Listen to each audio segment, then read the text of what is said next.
Good morning, everyone, and I promise you we will more than stick to time and end at the scheduled time. Essentially, we're here to discuss the trifecta of the development imperatives of the global south, including Africa, uh, which can be encapsulated by the Sustainable Development Goals, but actually go beyond those.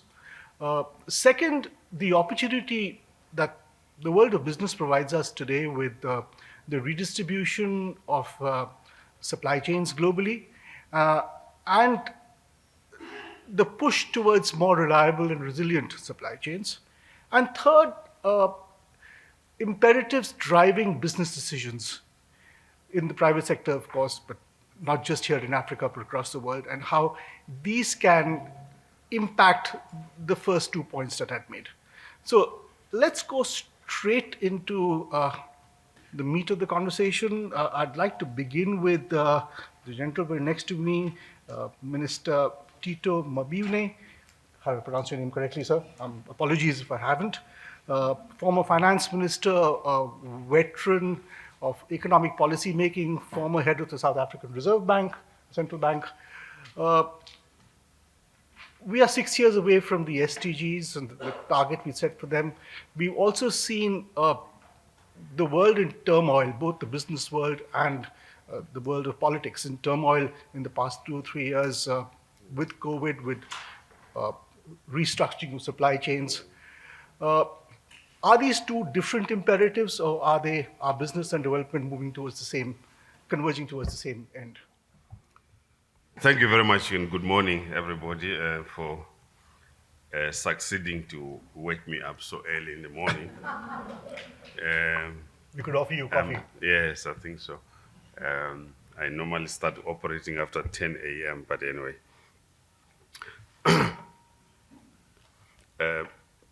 I think we're having very good conversations here in Cape Town, and I think hopefully our conversations will cascade down to policymakers on the continent and of Africa and other parts of the world. Let me start by a very controversial statement. When these SDGs were being drafted by Jeffrey Sachs, who had his own understanding of what should happen.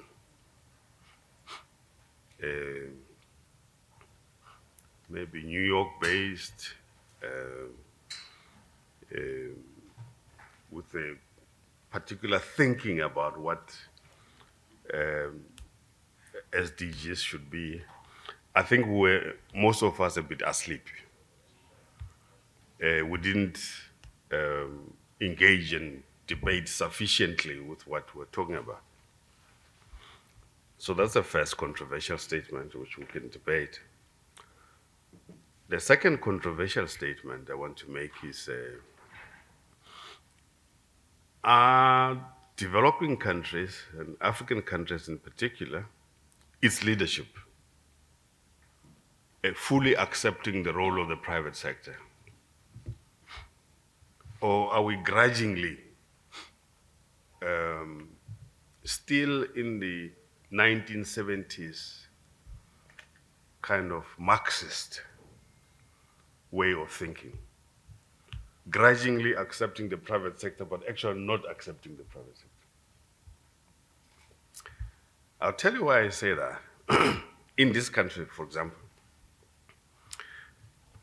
you have a situation where the government would say that they would like to work with the private sector, but in practice, they're working against the private sector. In practice. I'll give an example. The current government is about to pass a law on the amendment to the Companies Act, the consequence of which very few people will want to become directors of private companies because it's against the private sector. And a whole set of legislations, laws which are against the private sector. Now, we are in the business, I suppose, of facilitating development, and we should focus on those things which are critical to the African people, for the development of the African people. What are those things? Let me start by saying, first, education for our children. Second, healthcare for the people. It's amazing how today you'll find so many African leaders coming to Cape Town or Johannesburg for medical care. But their own people cannot come to Johannesburg or Cape Town for medical care. And yet they should be focusing on building and strengthening medical care. So education, medical care, then infrastructure. All these other things we talk about are important, but infrastructure, agriculture, very critical. But then how do you get products from the farm to the market? That's infrastructure, the road, the railway, and so on. And finally, in my view, communication is very important. Because without communication, you can't do anything. Communication, not just rail infrastructure, but spectrum provision and so on. And I think the world has changed a bit since we developed the SDGs. We need communication. And COVID should have provided the opportunity for us to improve communication in Africa. The fact that we rely on Zoom and MS Teams, there's no African MS Teams. There's no African Zoom. We should have taken advantage of that period to develop our own systems. Let me stop there. Maybe before I stop, let me just say that,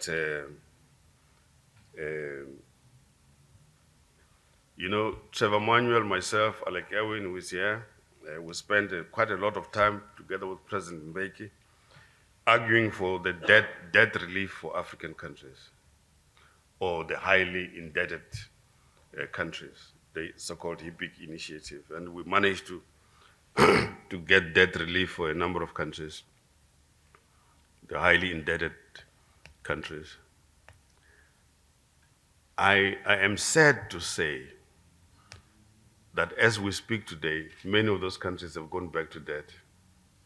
There's been default in Ghana, default in Zambia, and so on. So all the work that we did has come to nothing because people have gone back to where we were when we were dealing with the HIPIC initiative. Now, you can't be in a debt situation like that and still hope to achieve sustainable development goals. So the financial position of our countries is very important in this regard. Let me leave it there. Thank you very much. Thank you so much. That's a very good overview with which to start. Thank you. Aside from a very senior political leader and a senior economic policymaker, this panel has two people from the mining industry and two people from the world of finance and the banking industry, which is a good mix, really, because both of those sectors are very deterministic to what we're discussing today. So let me begin with the person to my extreme right, Bridget Motsepe. Bridget, I looked at your bio.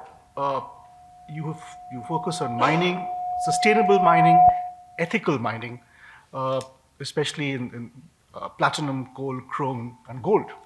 For most of history, the world has not used the word ethics and mining together. How's it changing? Thank you. I started in getting into the mining industry in 1986 as the first black producer of minerals in South Africa. And I started as a contract miner. Went on tenders in the big mining houses to build a mine. And also not just to build a mine, after building a mine, I would then also manage the mine. And so what happened after that? The law did not allow black people to own mines. And so I had to define legislation. But I'll tell you this little bit so that you understand what I'm going to say after. And I come from a rural village where we own the minerals, and the mineral rights would be leased. We will then lease our minerals to the producers, and royalties will never be paid, or money will not be paid. So the rural communities are very rich because they own the minerals that are underneath. South Africa was the only country in the world that did not have the state being the owner of the mineral rights. So it was very important when President Mbeki, my brother here on the left, Ella Irwin, and other ministers became the new dispensation government of South Africa. And we had to change the legislation from the old South Africa regime legislation to the new regime legislation of all departments of government. Now, what happened is that the state then became the custodian of the mineral rights in line with international practice. So we literally nationalized the mineral rights. So if all that you have on table is your mines, you can own. You own. But as soon as the minerals are underneath, the state is the owner. Then on a lease basis, depending on the life of mine, you would then lease, and the state will then give you that lease. But the important thing is that the legislation of each department of government, whether it's mining, finance, trade and industry, agriculture, you name it, came with legislation that is called the charters and the BBB codes. Now, apart from building mines in South Africa, I also then started building mines outside South Africa, Anglo Gold Ashanti and all those other mines in Africa. But also, when Anglo went offshore, listing offshore, I then bought Shaft Sinkers, a company that Anglo created in 1961, and went global to build mines. Now, what I see in Africa is the following. We have adopted, the business we, and the political we, the models, the socio-economic political models, not so much political, but economic models of the Western world. Now, what happens is that when the Western comes into Africa, in the mining industry, you get the right to mine, and then you then dig a hole, you then extract, you explore, you exploit, you export. But what happens is that you leave ghost towns. Now, the issue here is we're not beneficiating. We're not creating the end product. We all become just the producer and the supplier of commodities and the supplier of goods and services and supplier of all those minerals that are now creating a second industry in the rest of the world. Now, I worry also that we were politically liberated, and I see in Africa where I've been mining, the economic liberation, economic colonialism is coming, because that's new colonialism. The ownership now is being systematically and gradually being transferred from the Western world to China. China's not stealing. China's not stealing. It's what we are doing as the African leaders in terms of the contracts that we sign with China. Now, South Africa does not allow that. We don't have a problem with China because we have laws. We have the BBB codes that say, and we have the legislative charters that say, if you come to my country and I'm a minister and you want a license to trade, you have to make sure if it's the mining industry or finance industry or whatever industry it is, in mining, you've got to make sure that not less than 30% must be in the hands of the historically disadvantaged South Africans. Now, it's a free market conditions, a willing seller and willing buyer that is now going to be the one that's going to negotiate, and you do a due diligence, and then you come up with the value of the mine, and you say, okay, it's X, and then if it's 30%, in that 30%, a person like me, Bridget Motsepe, cannot own the 30%, 100%. The only reason why Patrice, my brother, and I then have ownership 100% is because I started 6 years before him and started 6 years after me, in 1986. Now that 30% is the following. Not less than 5% must be owned by historically disadvantaged communities, so the tribes, if they're there. Not less than 5% must be owned by workers. Not less than 20% of the 30% must be broad-based. Now, when you look at South Africa and you look at the ownership of the country, I did the research as the president of the South African Mining Development Association. There are two chambers in South Africa. It was then the Chamber of Mines, which is called the Middle Chamber, and the chamber I then created. We then gave shares, and all the companies have to make sure that a rural community the company will come with the balance sheet and the collateral. And the company will come to ABSA and the Rand Merchant Bank and any other banks and say, this is who we are. And these are my broad-based companies. And then the government, the bank then will look at the balance sheet and the bankable feasibility study and then give that loan. Now this company that is a black-owned entity, the 30%, will then make sure that the dividends that are paid will then pay the loan. And after some time, the unencumbered net value, ownership, 100% ownership, will then be given to that person. Now, what worries me, I was the keynote address speaker last month, 3 months ago, in the DRC. And as the Minister of Mines was there and the Chamber of Mines President was there. And I said, you were liberated in 1963. How many of the people in the DRC own mines? The minister said, no one. I said, Chamber President, are we really not owning mines here? No. And I said, but why? Then I made an example and I said, let me just make an example of some of the research that we did. From 2004 to 2014, we looked at 49 listed companies. There are more than 49 listed companies in South Africa, but at that time I looked at the Johannesburg Stock Exchange. Those 49 listed companies, the market cap was 2.574 trillion. Now, if by 2014, all those companies having 26% ownership allowed 49 companies in South Africa that are black-owned to have 669 billion ownership. So what I'm saying, because I can't, this is not my time without sharing, is the following. We have to make sure that we look at the culture that we have in terms of the way we do things. Transfer pricing should not be allowed. I'm the first person to go to Parliament and said, I'm not in my name. I'm not going to allow illicit capital and transfer pricing to happen. President Mbeki was great enough to go and create that transfer pricing committee with the Global Financial Integrity CEO sitting in that committee for the African Union. But in our country, the government of South Africa, our Minister of Finance, Pravin Gordhan, after you, Minister Mboweni, then created the Janice Davis Commission. We, the business leaders of the world, and also the business leaders of Africa, must pay tax. If you don't pay tax and the government of Africa cannot produce what you need them to produce, then you come and you complain about there is no legislative uncertainty, political uncertainty, and we come with all these things. But it's a combination of a partnership.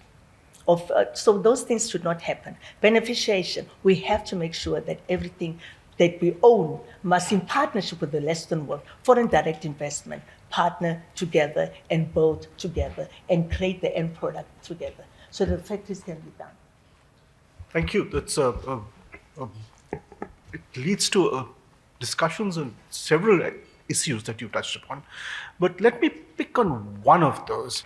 Whether it is for mining, for development finance, for energy transitions, traditional sources of finance in the West are not always as, I wouldn't say generous, but as adventurous as or risk-taking as they once were. We've noticed this not just in Africa, but in other parts of the global south, including in India, where money for energy transitions and new energy projects, even rewarding projects, has not been coming simply because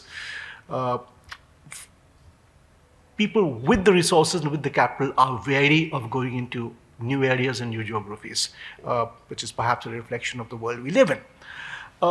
Africa has seen some of her transitions, Lucy Koch, in new money coming in from other emerging economies. China, which you study deeply, but also to some degree India and other parts of Turkey and other parts of the non-West, as it were. Take us through a contrast between, old sources of money and new sources of money, and are the imperatives different? Thanks, Ashok. I think there are a couple of things that we can look at here, and then I'd also like to bring in another angle. I think that we're very quick to jump directly into that dichotomy between Western capital and then Eastern capital, which is code word for China, because we all know that China is. So we all know that China is a very important economic actor on the continent and is likely to remain so for the foreseeable future. But I think what we must also look at is, and this I wanted to bring in Bridget's point as well, is that we look particularly at the flows coming into the continent. And I think one of the things that is particularly interesting is we need to start looking at the flows that are coming from within the continent to other projects. So I will contrast, one of the things that I studied some time ago is trying to understand the difference between these capital flows. And one of the very interesting things, and why Chinese money was so much more interested in infrastructural projects on the African continent, perhaps at a time when the traditional sources of that financing were drying up, was because the considered payback period for a project was, or the time for, they effectively had patient capital and patient loans. So particularly because they were investing in long-term projects, a lot of the loans were very much around a project finance mechanism, as opposed to looking at the strength of a country's balance sheet to be able to pay for the loan. A lot of Chinese loans were actually tied around the actual, the ability of the asset that was being financed to generate the capital. And there are a number of intricacies around those different financing mechanisms, which I'm very happy to go into at a different time. But what was very interesting in that dynamic is the fact that we now had a multiplicity of financing, of sources of finance. But I wanted to pick up on something that you mentioned, particularly in terms of we are seeing a withdrawal of international finance houses, particularly from areas that are considered higher risk, such as countries in Africa. And this is an opportunity for African banks to step in. Fundamentally because these banks, because being based on the continent, there is a better understanding of those kinds of risks. There is a higher level of comfort. I mean, South Africa is no longer an investment grade country, but there is an enormous amount of appetite for the banks, for South African banks, to invest and to finance the much required development of this country. And the increase in private power, or the financing of private power in South Africa, is actually an example of this. The challenges of our national utility are not news to anybody, and there has been an enormous uptick in privately financed power, which would not have been perhaps the case were we not in these current situations. But I think just to take a step back in terms of what the role of banks and finance houses can be in this dynamics, specifically in terms of a move towards the Sustainable Development Goals. Particularly coming out of the financial crisis, there was a paradigm where banks would seek to do no harm, which would be effectively to ensure that their noses were clean and that everything was above board and all due protocol and all corporate governance was observed. And increasingly we are seeing a shift now that do no harm is not enough, that now there needs to be a proactive deployment of the resources that banks, and particularly in our context, African banks, have at their disposal to make a positive impact in the environment and in the societies in which they operate. And if we look at the resources, I mean, fundamentally, a financial intermediary or a financial institution, their most basic function is the efficient allocation of capital. And what efficient means can mean different things to different people. But if we were to recalibrate the definition of what efficient means, there is an enormous impact that could be made in the economy. And if you look at the resources that financial institutions have, so there is there is sort of a basket that we call financial resources, which it relates to capital, it relates to the risk appetite that an institution would have, and effectively how we calibrate who we're going to lend to and why. But there are also an enormous number of platforms in terms of the technology that we use, and networks in terms of the clients that we have within our networks and the wider impact that we can make. And as a second piece is again market efficiency, and I'm aware that market efficiency can mean different things to different people. But if we were to say efficient in the sense that the end user receives more out of that transaction, and that market efficiency means interoperability, then you suddenly have a situation where peers or banking peers who, in the normal course of events, are competitors, need to actually come together to create the kinds of infrastructure that not only banks and financial institutions themselves would use as a peer group, but also their broader end users, which range from your smallest person who has some kind of e-wallet, or your smallest in terms of quantum sort of financial user who's perhaps just on their journey to financial inclusion, all the way up to the larger corporates. And this is something that it's incredibly important that when finance houses and banks in particular sit down to assess what their role is in achieving the SDGs. It's not, oh, we give so much to a foundation, or, this is part of our beautiful purpose statement that we're going to put on the walls of our building. But it really relates to how they deploy their core operations and their core function in society, and what principles they use to calibrate these, because there really is an enormous amount of difference that can be made. And it's not a dichotomy in terms of doing good for society and achieving the Sustainable Development Goals versus as seen as a trade-off for profit. They are fundamentally go hand in hand from a sustainability perspective. Thank you. Very astute points, Lucy. I'd like to pick up on one of the issues you raised while moving to you, Nonhalana Majoli Nube. I hope I pronounced your name correctly. Apologies if I haven't. While you come up with your presentation, one issue I'd like you to look at is how easy or how much better have financial institutions and banks in South Africa got in terms of mobilizing local capital as an alternative to capital coming from overseas for business in India, for business in South Africa, for more sustainable business in South Africa more broadly, and for the finance that is needed here for development and for economic advance. Thanks. My name is Ntlantla. I know it's a difficult one. I just think that when one thinks about the banks and think about the banks in a Pan-African environment in the African continent, one must think about their role as bigger than the banks that would be in the US. Because bottom line is, if you look at the ESG, the social and the environment are equally important.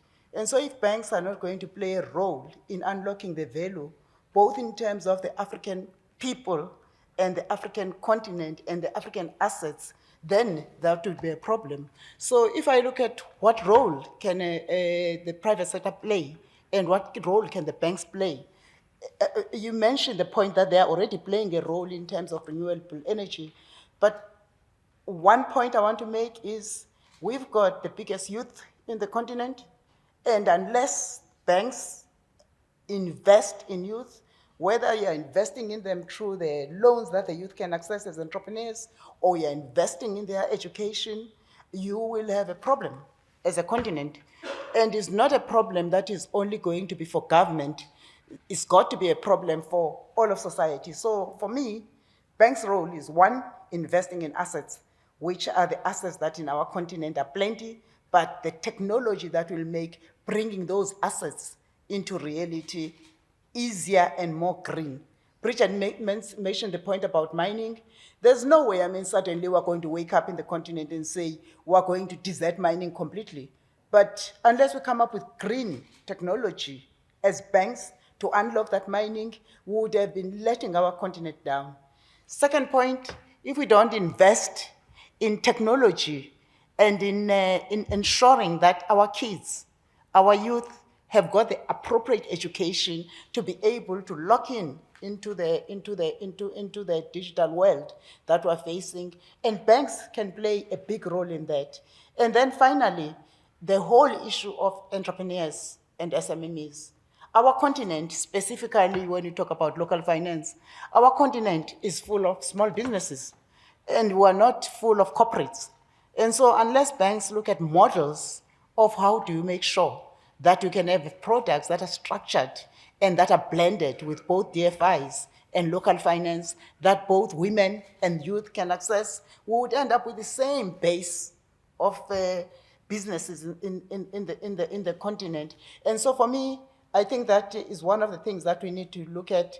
If you look at what the banks at the moment are doing, the financial institution, specifically in the continent, in terms of specifically on environment, you can see that if banks stop complaining about government and look at the gaps where they can invest, they can actually unlock a lot of value for society. I'll use South Africa as an example.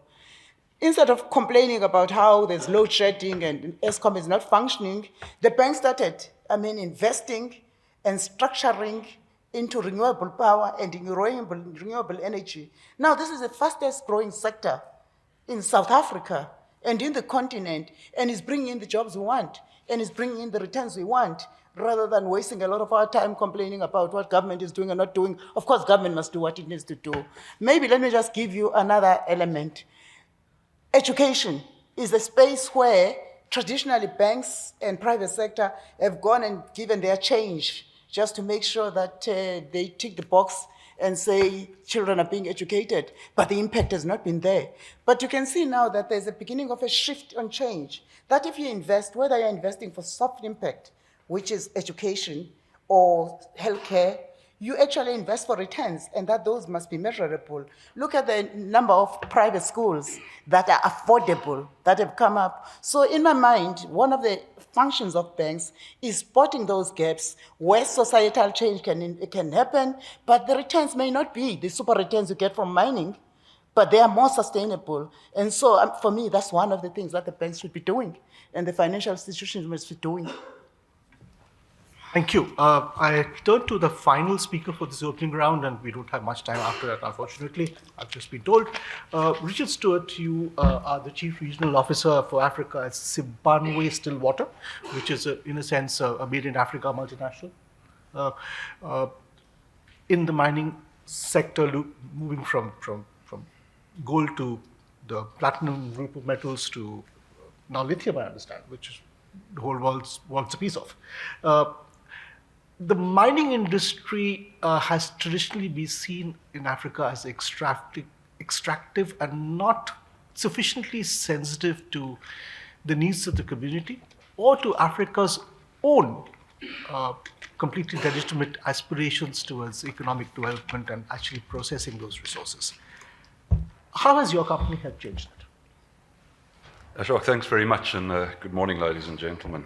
Yeah, I think it's a fascinating one, and you mentioned it earlier as well. There's no doubt mining historically has been seen as an extractive industry, but I dare say that's changing. And whether it's changing because of societal pressures or whether it's changing because companies just believe it's the right thing to do, I think more and more we're realizing that we absolutely have to be part of a sustainable development chain. And to me, at the heart of what lies of this is what I'd call stakeholder capitalism. It's a concept that we certainly embraced as a company when we started 10 years ago. And 10 years ago, it wasn't yet a term. Back then, businesses still existed for shareholders. But maybe the best way I can explain it is how we tried to explain it at the time, which was actually using a tree, ironically. We call it our Mdoni tree. And how that works is it says the roots of the tree which make a business thrive. Those are your values. Your values are essentially your constitution. What a constitution is to a country, the values are to a company. That is what guides the way you operate. the trunk of that tree is its people. That's what gives it the strength. No matter which sort of business you're in, ultimately the people are what make that business. Now, the canopy of the tree are the stakeholders. And at the time, we actually spent a lot of time engaging with various stakeholders. And what are those? You get your communities, government, suppliers, customers, employees. We included the environment as a stakeholder, which 10 years ago raised a lot of eyebrows. So today, ESG is common. But putting the environment down as an official stakeholder 10 years ago, we got a lot of questions about that. But then critically, what lies at the heart of stakeholder capitalism is if that company is profitable, the tree will bear fruits. And the fruits are the values that accrues to all stakeholders. And what I think is really important is to define and understand what that value is to each stakeholder. So often we assume what value is to a stakeholder, but have we actually engaged with them on it? What does value mean to a community? I can tell you value to a community in a mine in Montana is very, very different to value to a community in a mine in Rustenburg. And you need to understand what that value is. Shareholders, it's normally quite easy. It's around capital growth and dividends. Governments, it's around taxes, but even governments quite often have got their own ideas on what value means to them. So this notion of stakeholder capitalism, and I come to the last part that's critical, is the capitalism part. Because what grows the tree is profits. I think as a business and as the private sector, we are not NGOs, we're not charities. That value comes from growing the size of the pie and ultimately understanding how better we can separate it. Now, I guess how do I sort of translate then into, what we see in Africa and what this, and what generally, and what this means in terms of stakeholders? Well, mining, for example, I think is quite a unique business in a lot of ways. The first thing about mining is its long life. Very high barriers to exit. So once you've built a mine, it tends to last for 30, 40, 50 years. You can't exit it easily. The second unique thing about mining is, unlike manufacturing, where you can build a factory anywhere in the world, depending on what gives you the most competitive advantage, a mine is stuck where the ore body is. So once you've built it, it's staying there, and it's staying there for 50 years. It's an incredible base business to build off. The third aspect to mining is it's resource intensive. So it utilizes a lot of bulk commodities. It utilizes water, energy, people. It utilizes extensive supply chains.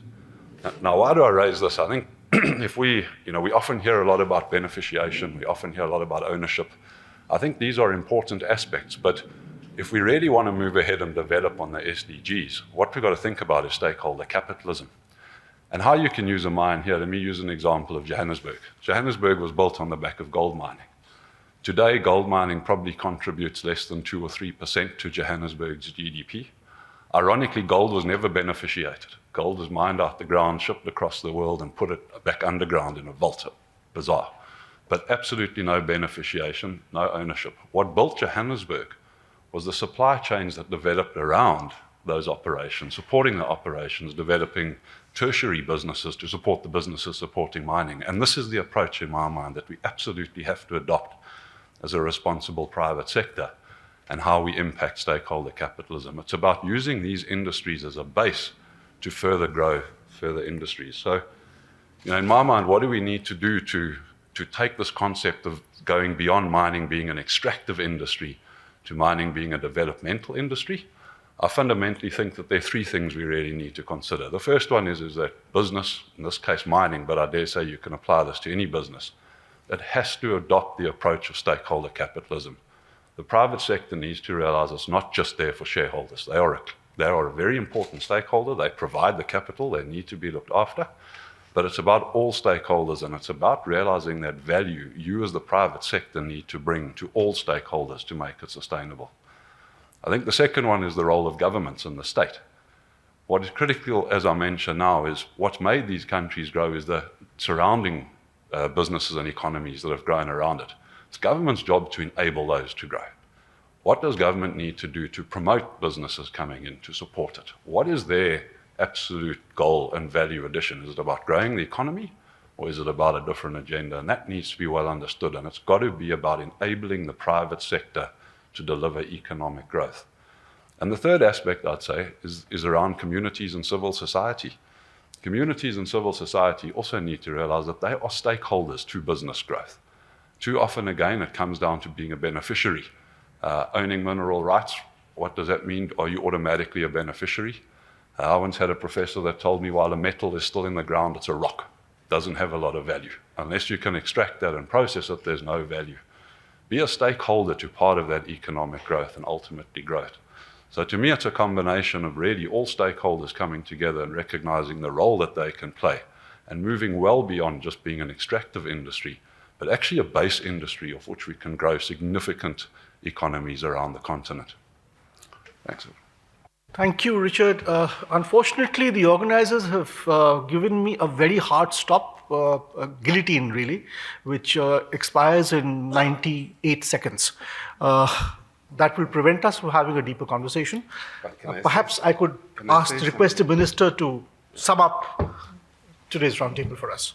I wanted to say something before we go, which might be something that to think about during the course of these conversations.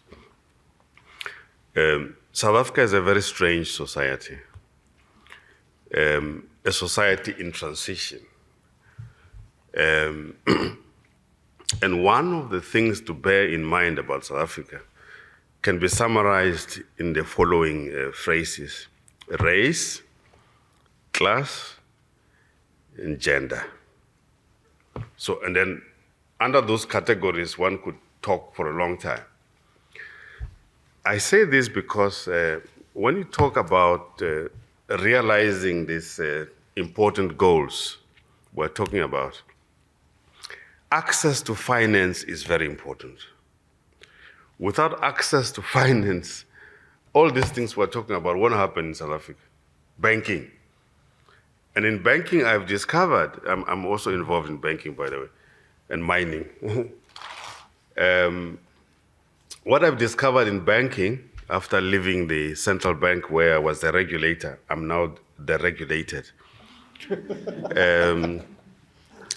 is that forget about these chief executives of banks who are black and women who are being paraded here and so on. Sim Shabalala, chief executive of Standard Bank or this and that. That's not the banking. Banking is a credit committee. That is the real bank.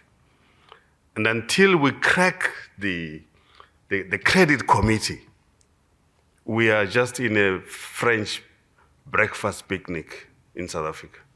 It is them who make the decisions about whether to extend credit or not. It's not the chief executive. I leave that race, class, gender, and the credit committee.